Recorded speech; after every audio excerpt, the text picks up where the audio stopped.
Algebra students, this is another video for our Algebra 1 review. This is covering chapters 8 and 9, so a lot of work with properties of exponents and factoring polynomials. So let's get started with some exponents.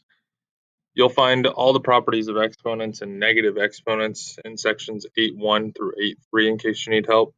Like I've said in other videos, it might be a good idea to pause it and try it on your own, and then unpause and check your work, or at least copy the examples down as we do them.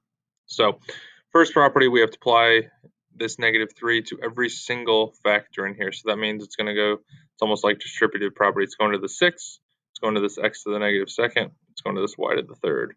So this is 6 to the -3rd, x to the, we multiply these exponents. Remember, this is this exponent to this power. So -2 times -3 is +6. Multiply these, that would be y to the -9th. Sorry, that's 6.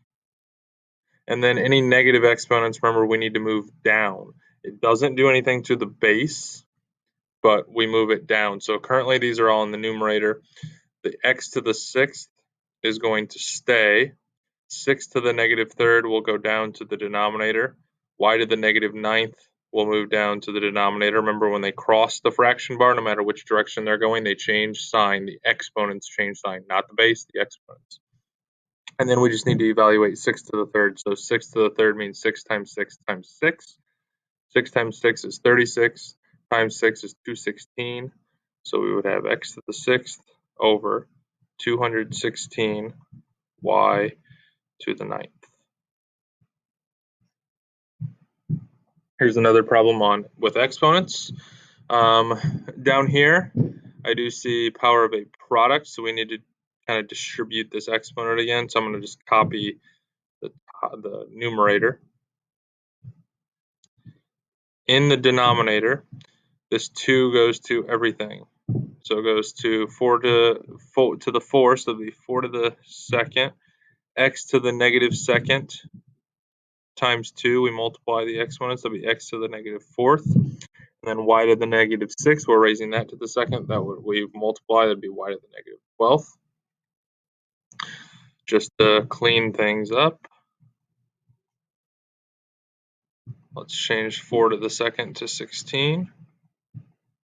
Now I see quite a bit of negative exponents, so let's move the negative exponents. So I'm going to move this up, I'm going to move this up.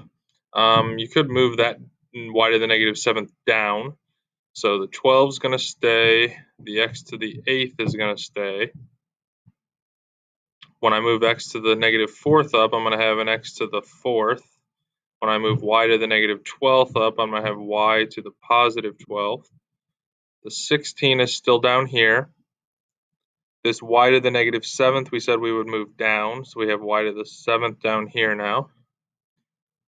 And again, let's just clean it up. So we have 12 x to the 8th times x to the 4th. This is where we add those exponents. So that'd be x to the 12th, y to the 12th, over 16, y to the 7th. We have same bases in the numerator and denominator, so we would subtract these. So 12x to the 12th and the 16 stay put.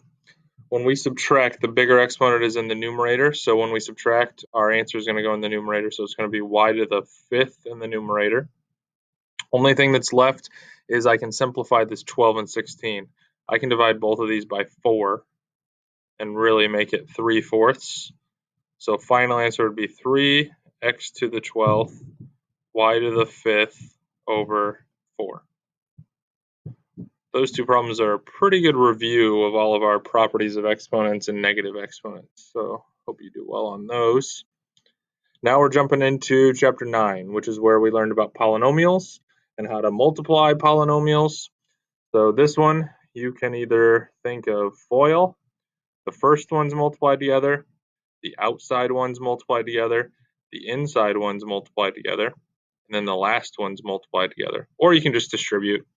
I like distributing this times the 4k and times the 9. So 3k times 4k is 12k squared. 3k times 9 would be 27k. Now I'm doing the same thing with this -1 times the 4k times the 9. So -1 times 4k is -4k. -1 times 9 is -9. And then I just need to simplify by adding like terms together. The only like terms I have are right here. So I get 12k squared plus 23k minus 9. Another one. This is distributive property. Take this monomial on the outside, multiply it by everything on the inside. So 3c to the third times 8c to the fourth. When I multiply the 3 and the 8, I get 24. C to the third times c to the fourth, they have the same base, so add the exponents to get c to the seventh.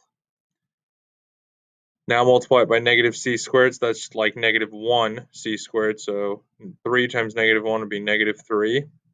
C to the third times c squared is c to the fifth, add the exponents. 3c to the third times -3c, 3 times -3 is -9. C to the third times c, add the exponents, that'd be c to the fourth. 3c to the third times +5 would be +15 c to the third. Only thing to look for now is if I have any exponents that are the same, any like terms, and I don't. So this is as simplified as it's going to get. Now we have a binomial times a trinomial. Earlier we had binomial times binomial and we distributed. It's still distributive property right here. So 5x times all these. So let's start off. 5x times -3x squared is -15x to the third. 5x times 4x, positive 20x squared. 5x times -1 is -5x. Now do the same thing with the 2. Kind of distribute it. 2 times -3x squared is -6x squared. 2 times 4x is 8x. 2 times -1 is -2. Now to simplify, look for like terms, which I have right here. I also have with just the plain old x's. Always start by writing your polynomial with the highest exponent. So -15x to the third is the highest. When I combine the x squareds, that'd be 20x squared minus 6x squared, that'd be positive 14x squared. Combine the x's, -5x plus 8x would be positive 3x. And then the constant -2. And we have that polynomial written in decreasing order of exponents with no like terms, so it is simplified. Moving on in chapter 9, what is the sum of the solutions to the quadratic equation n squared minus 7n minus 30 equals 0? Well, we want the sum of the solutions. So basically we have to find the solutions first and then add them up. Sum means addition. So we have to solve n squared minus 7n minus 30 equals 0. So let's do box method. Go off to the side. We have this is like a 1, remember, so 1 and 1. And over here we need factors of -30. That means one of them is positive, one's negative. So we have 6 and 5, although kind of thinking ahead, when I do 6 and 5, I don't think I'm going to get -7.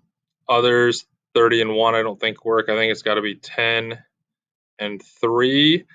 And even thinking further ahead to where my negative's going to go, I think it's got to go with the -10. When I do my cross products, that would give me -10. This would give me +3. When I add that up, I get -7, like I want in the middle. So this factors into n minus 10 times n plus 3 equals 0. And then we use our zero product property. We take each factor and set it equal to 0 and solve. So over here we're going to get 10. On this one, we're going to get -3. So the sum would be 10 plus -3. So the sum of the solutions would be 7.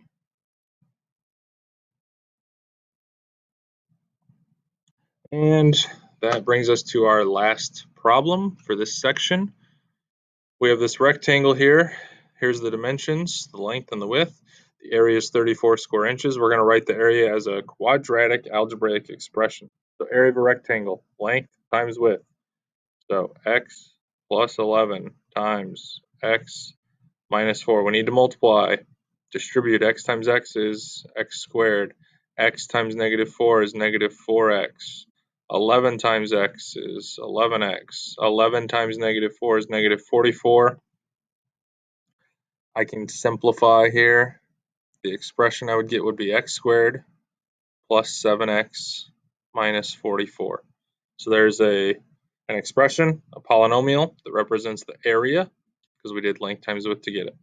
Now we're going to actually find the value of x. So we're going to take our polynomial that we got in part A.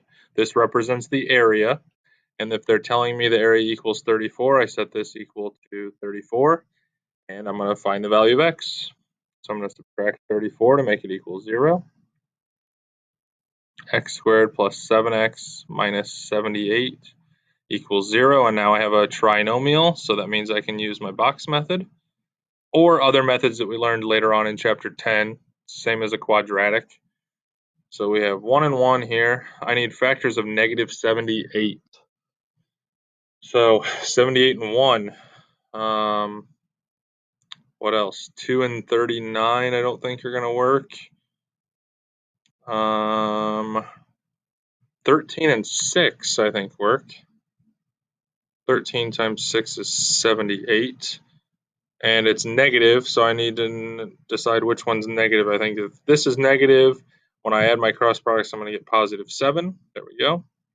So we'll have x plus 13 times x minus 6 equals 0.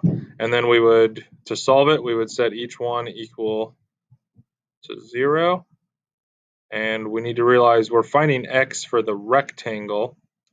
This one is going to give me a negative. So that one's not going to make sense.